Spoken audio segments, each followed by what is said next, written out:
Armand Young, bonjour. Bonjour. Alors vous présidez la mission parlementaire qui va analyser les causes des accidents de la route. Mais ces causes, on les connaît déjà. À quoi va servir cette mission? Nous croyons les connaître.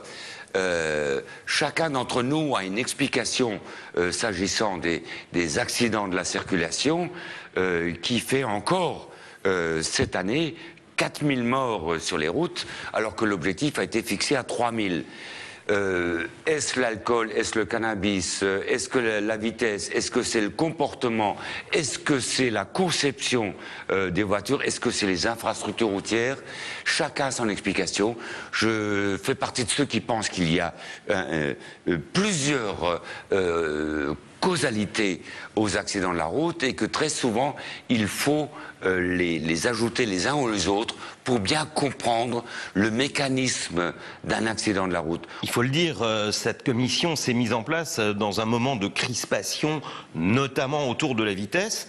Or, si on regarde, j'ai regardé le site de la prévention routière, c'est seulement le 5e facteur entrant en cause dans les accidents, derrière les infrastructures, la fatigue, l'alcool et le défaut de ceinture. Vous allez voir quelles sont les conjugaisons alors de cause. Exactement, c'est les conjugaisons.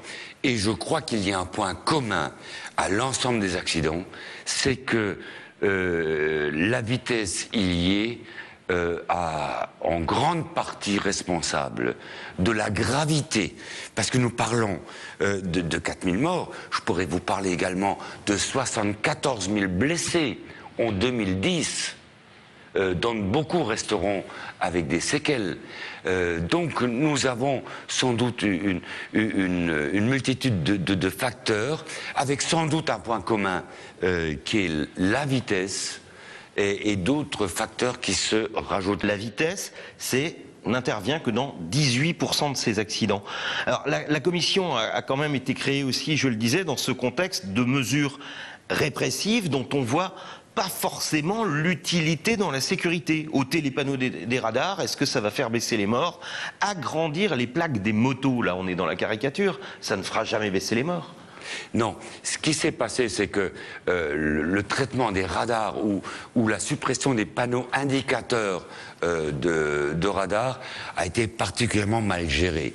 Je suis le premier à le regretter, à gauche comme à droite d'ailleurs. Mais contrairement aux chiffres que vous donnez, la vitesse est responsable dans la quasi-totalité des accidents. Simplement, ce que vous omettez de dire, c'est que lorsqu'il y a un facteur annexe complémentaire comme l'alcool, le cannabis, le comportement, la vitesse n'est plus comptabilisée.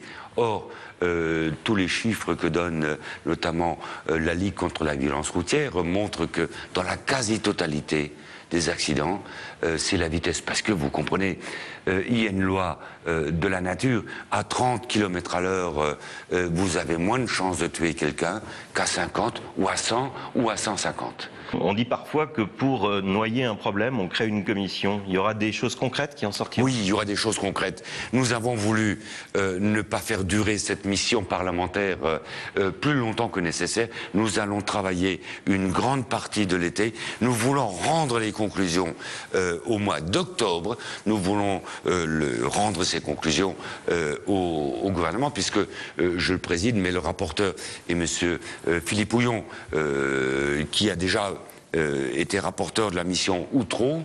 Nous voulons rendre nos conclusions au mois d'octobre.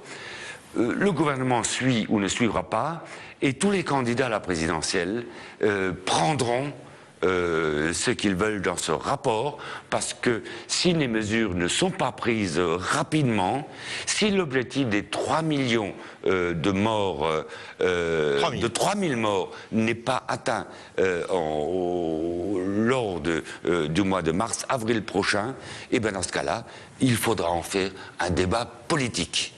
Et dans ce cas-là, mais je ne souhaite pas qu'on arrive là, parce que s'il y a un domaine qui est consensuel dans notre pays, c'est celui des accidents de la route et des morts, et dramatiquement des morts.